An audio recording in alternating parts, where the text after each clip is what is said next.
নমস্কার সবাইকে, প্রতিমা ভেজ কুকিংয়ে সবাইকে স্বাগতম। আজ আমি তোমাদের সাথে শিমের বড়া রেসিপি শেয়ার করব। প্রথমে আগে শিমগুলো দেখাবো। আর শিমগুলো একটু বেগুনি বেগুনি দেখতে, আর কিছুটা সবুজ। শিমগুলো দেখতে কিন্তু খুবই সুন্দর। এই শিমগুলো এবার দুই পাশের যে শিট থাকে সেই শিটটা ছুরি দিয়ে কেটে ফেলে দেব। একটা শিম হাতে নিয়েছি। এবার দুই পাশের মাথা থেকেই অল্প অল্প করে কেটে টান দিয়ে ফেলে দেব।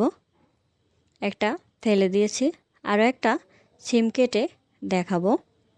আর একইভাবে সবগুলো শিমই বেছে নিতে হবে। সবগুলো শিম বেছে নেওয়া হয়ে গেছে। এবার এই শিম দিয়ে বড়া ভাজার জন্য গোলাটা তৈরি করে নেব।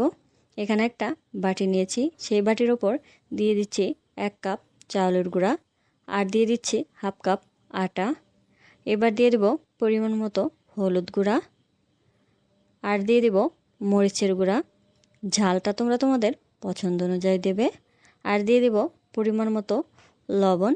এবার অল্প অল্প করে জল দিয়ে গোলাটা গুলিয়ে নিতে হবে। প্রথম দিকে বেশি জল দেওয়া যাবে না, তাহলে গোলাটা পাতলা হয়ে গেলে বড়াগুলো ভাজতে অসুবিধা হবে। এবার আরও একটু জল দিয়ে গোলাটা ভালো করে গুলিয়ে নিচ্ছি। এই গোলাটা খুব বেশি পাতলাও করা যাবে না, আবার খুব বেশি ঘনও করা যাবে না, মিডিয়াম মাপে গুলিয়ে নিতে হবে। এবার বড়াগুলো ভেজে নেব। চুলায় আগে থেকে তেল দিয়ে তেলটা হালকা গরম করে নিয়েছি। এবার শিমগুলো গোলায় ডুবিয়ে একে একে দিয়ে দেব। আর চুলার আঁচটা অবশ্যই মিডিয়াম রাখতে হবে। শিমগুলো এক পাশটা হয়ে গেছে, এবার উল্টিয়ে দিলাম। এভাবে উল্টিয়ে পাল্টিয়ে শিমগুলো ভেজে নিলেই বড়া হয়ে যাবে। আরও একবার উল্টিয়ে নেব। আর শিমগুলো দেখো কতটা ফুলেছে। আর বড়াগুলো খেতেও কিন্তু খুবই মজা।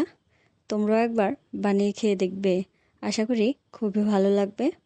বড়াগুলো লাল লাল করে ভেজে নিয়েছি, এবার তুলে নেব।